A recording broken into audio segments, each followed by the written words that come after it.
Tonight on Ukraine Today, the first ever combat use of a drone with a grenade launcher. What else is happening on the battlefield?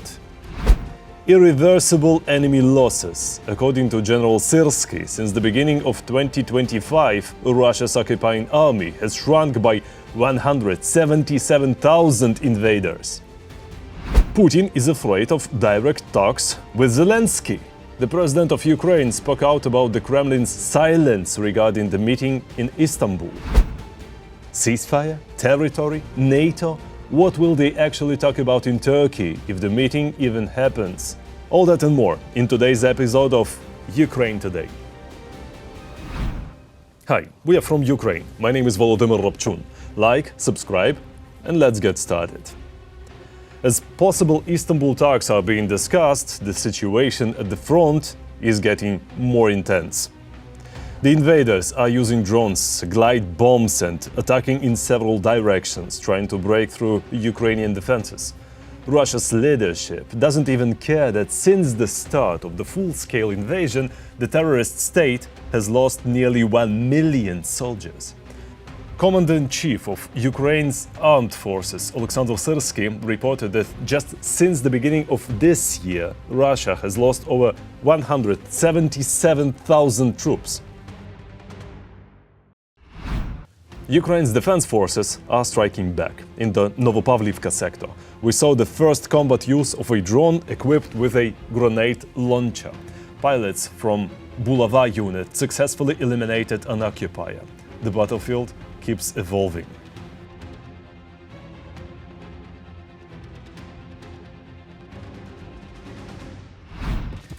And since we have already mentioned the grenade launcher, let's stay on this topic. Now, meet a combat medic who used a grenade launcher to take out an entire group of occupiers.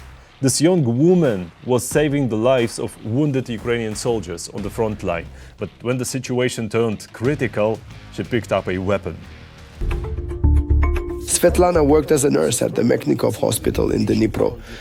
But when the full-scale invasion began, she joined the Ukrainian armed forces since she already had extensive medical experience. The medic joined the 128th Separate Territorial Defense Brigade Wild Field, where she also underwent firearms training. In addition to regular weapons, she learned how to use grenade launchers as well. Her unit had a strong point in the village of Syrskyi in the Donetsk region. Russian forces surrounded their positions in Tendens, and the enemy tried to get behind them in order to control the retreat routes and the delivery of ammunition. When a powerful attack by Russian occupiers began, involving armored vehicles and paratroopers, Svetlana was at the company's strongpoint. At that moment, the unit was left without a commander, so Svetlana took command herself. She received instructions over the radio from the battalion commander, who was watching the battlefield via video feed, and coordinated the actions of all the soldiers at their positions. And at this critical moment, Svetlana's skills in firing a grenade launcher came in handy. I told the guys to hold their ground and under no circumstances abandon their positions, because if we did, we definitely wouldn't hold out. Then I took a single-use grenade launcher and went to confront the Russian assault troops. They had gotten too close, just 2 houses away. I circled around them, stood up, and fired into the window of the house. The entire group of occupiers was left there. Svetlana's decisive actions thwarted the attack and prevented the encirclement of the Ukrainian armed forces position, and her comrades saw the medic in a completely new light. The guy said, "Wow, you're wild! But what else could I have done at that moment? Wait for the enemy to kill us all." A few days later, thanks to the victory in Staromayorsk, they were able to rotate and withdraw the soldiers from their positions. And just recently, medic Svetlana was awarded the Land Forces Cross for destroying a group of occupiers with a grenade launcher shot, and for saving a Ukrainian unit from encirclement. It even feels a bit awkward, because I already have 2 gold crosses, 1st and 2nd class. A lot of awards. And there are people who have been nominated so many times, but still haven't received one. Svetlana's son also volunteered for the armed forces of Ukraine, but was killed in action near Bakhmut. His mother decided that her mission was to save the lives of her comrades. So after receiving the award, Svetlana returned to her battalion, which is currently holding the line in the Zaporizhzhia direction. The situation is also heating up in Crimea. Russia has moved air defense systems there from other regions. Meanwhile, near Ceasefire in Donetsk region, for the first time, elite troops from the Russian FSB presidential regiment were spotted. At the same time, Ukraine's Special Operation Forces used strike drones to destroy the Russian Buk M3 missile system and a Uragan-1 multiple rocket launcher. Details in our report.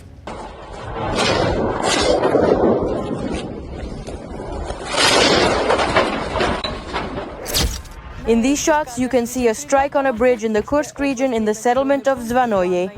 During the evacuation of a truck that got stuck at the crossing due to logistics, the footage was taken from a Russian soldier's phone. Meanwhile, as Russian territories and their people suffer, the occupiers are bringing air defense systems into temporarily occupied Crimea. Among the priority areas where the Russians are strengthening and will always continue to strengthen their air defense systems, Moscow comes first. This, and of course, also includes St. Petersburg and Crimea. This gives them the ability to influence, among other things, the theater of military operations on the territory of our country during the Russian-Ukrainian war.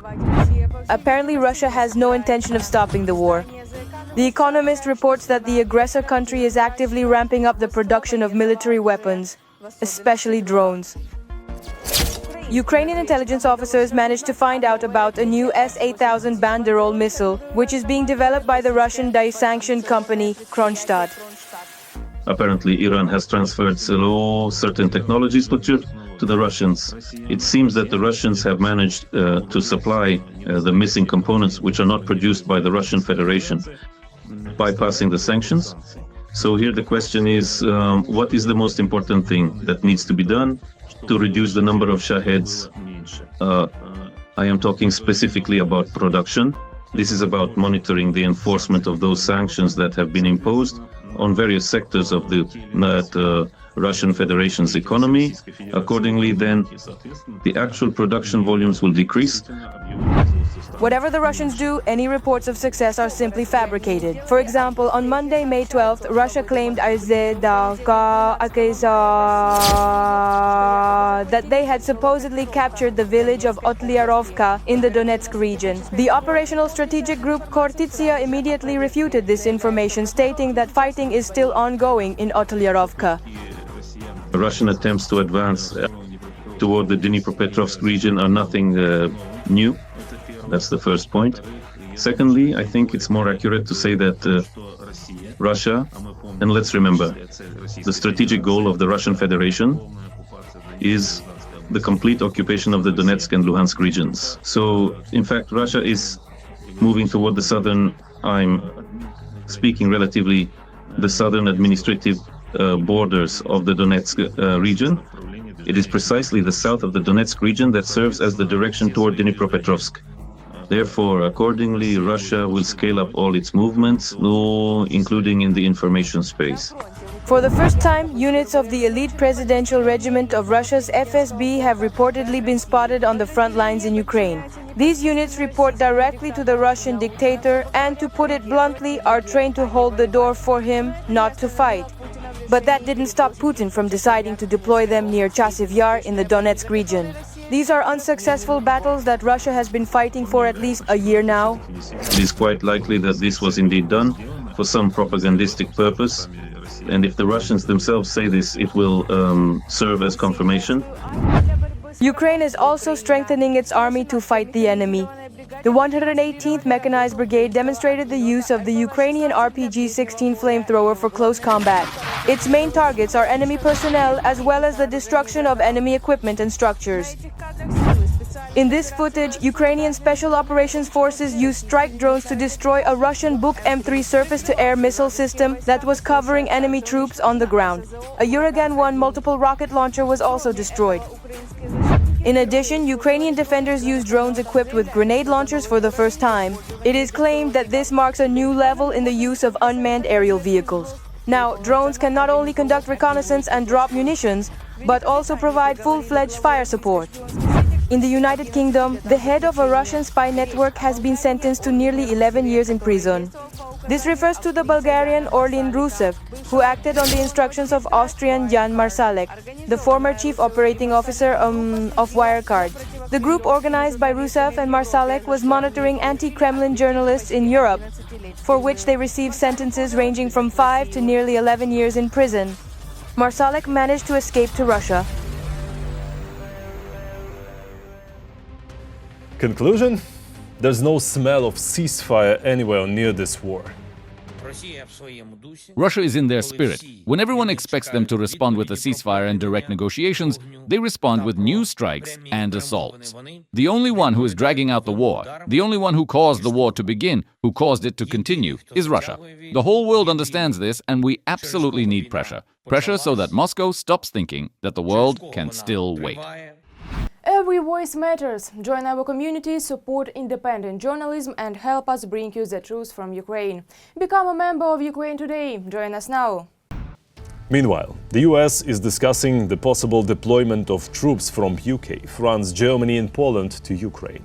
According to the Clash report, the plan is to place peacekeepers west of the Dnipro River.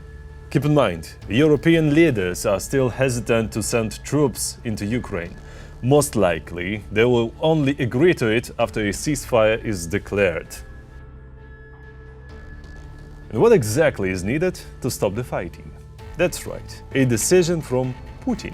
Only he can show whether Russia is actually ready for peace. And the next step, or one of the steps, could be a meeting in Turkey. Remember, the Russian dictator himself offered to return to direct talks on May 15th in Istanbul. President Zelensky has said multiple times he will be there and he's ready for real dialogue. I believe that not Putin's arrival, but the games again, is the final point of his demonstration that they are not ready to end the war.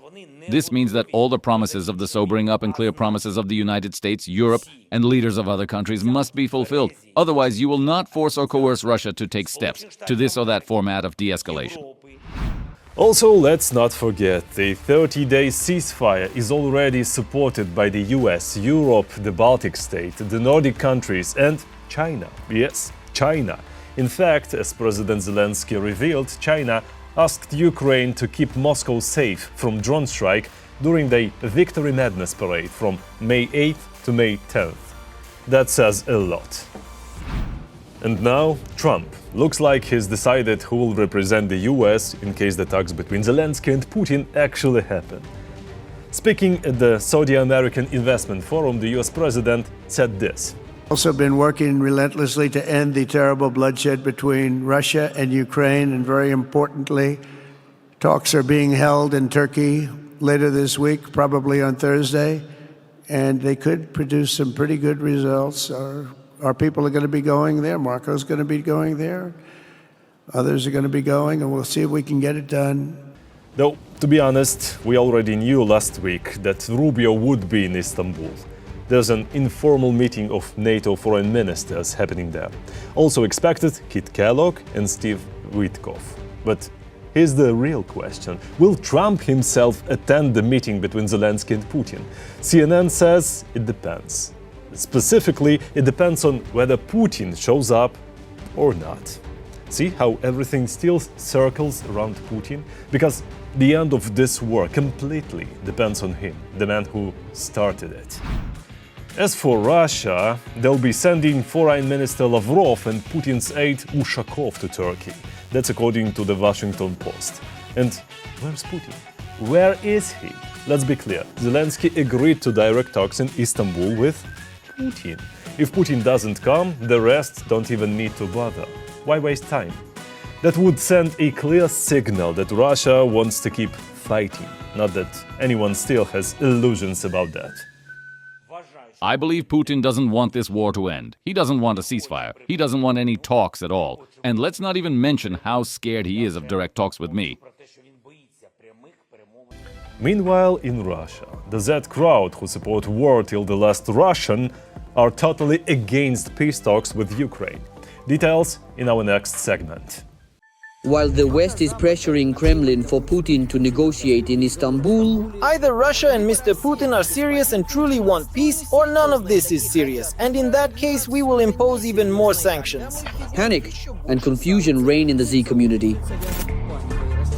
I feel sorry for us, we're being beaten. I've already reached the point of feeling sorry. There was a period of denial, anger, and something else. But now I've accepted the situation as it is. We're being beaten like flies with a fly swatter. Some Z bloggers, for example, Sladkov, are publicly whining, saying the situation at the front is a dead end. They can't achieve their goals, and that negotiations are necessary. Another camp of Z supporters, led by the traitor Gubarev, is threatening the Russian authorities with an armed uprising. While the war with an external enemy is ongoing, our criminal government is fighting against the interests of the country and deliberately against the Russian people, causing damage to Russian statehood, that is incomparably greater than what Ukraine and NATO are doing. Think carefully before you voluntarily disarm after the fighting ends. There may not be any other options. The possibility of negotiations has split supporters of the war in Russia into several camps. The largest group is waiting for the Kremlin to hand down the necessary talking points. For now, they're just spewing venom out of habit. Zelensky hasn't even developed the skills of a manipulator yet to be able to manipulate anything. There is a decision from the Supreme Commander-in-Chief, and he said that we are ready for negotiations. The ball is in their court. But no ultimatums, none of these idiotic statements will lead to anything. In another group named after Gubarev, the mood is much more militant. The Z supporters declare the need to fight to the last Russian, while simultaneously attacking the authorities and the Tsar personally. A possible freeze, while maintaining the system of power relations in Russia that has developed under Putin, is fraught with more serious consequences than the current results of the special military operation. At last, the much-prayed-for Istanbul is approaching. They've almost prayed it into existence for 3 years, practically every other day. Peskov, Lavrov, Nebenzia, Pipa, and so on down the list have done nothing but repeat talk of negotiations in Istanbul. Constant dripping wears away the stone. Good things are bound to happen. Either we need to end the war, move toward a freeze, a ceasefire, or something else, or fight the way Russians usually do, at the front, in the rear, and at headquarters. In this military parity with Ukraine, we can wear down those who still want to keep fighting. But despite some panic caused by both sides stepping up efforts toward peace talks, experts note that overall, the position of the Kremlin and its propagandists has not changed. The majority of Russians, Putin, and the Z supporters are united in their desire to destroy Ukrainian statehood. If not on the battlefield, then at the negotiating table. The negotiation process is only possible if it takes into account the realities on the ground. This is the position of the Russian Federation. In other words, they will insist on full control over at least 4 regions of Ukraine. The drawn-out negotiation process, accompanied by hysteria in Russian media and Z channels, points to the real plans of the Russian Federation, namely to reach the administrative borders of Luhansk and Donetsk regions in order to fully occupy them. Ukraine is fighting for freedom. Support independent Ukrainian journalism so we can keep telling you the truth about this war. Click the link in the description and become our sponsor. Together to victory. And hit that like button if you haven't already. It really helps the channel grow. And finally, let's imagine the Istanbul meeting does happen. What will Zelensky actually say to Putin? What will the Ukrainian and Russian delegations talk about? There are so many possible topics. Where do you even begin? Because the tension is so high, one wrong word could end the talks right there. Let's ask someone who knows the process. General Kit Kellogg, US Special Envoy for Ukraine. He spoke on Fox Business. Here's what he said. The first thing we want to get to is a comprehensive ceasefire, air, sea, land infrastructure. And then from there you build onto territory. As an example, we talk about there's 5 major oblasts. they're called really, they're states. You've got Luhansk in the north, you've got Donetsk, and then you've got Zaporizhia, Kherson, and Crimea. And the discussion is, what does that look like? And on the territory, we're saying, look, freeze in place. If you're on the land that you currently have, that you're sitting on because you've battled for it, then that's where we're going to start basically the negotiations from. That's going to be important. We talk about Zaporizhia, the nuclear power plant, which is the third largest in Europe. We talk who's going to run that. We've said repeatedly we would assist in opening that plant up. It'll take a while to do so, but actually to get that thing operational and getting power to the entire region. We're talking about bringing the children home. Also on the agenda, NATO and the peacekeeping mission. In other words, they'll be talking about everything. So how long that meeting have to last just to cover it all? And again, we're not even sure it's happening. We are recording this episode on Wednesday. Tomorrow is Thursday. Hopefully by then we'll know more. That's it for today. Thank you for staying with us. We read your comments and feel your support. Strength to our defenders. Glory to Ukraine. Like, subscribe, and see you soon.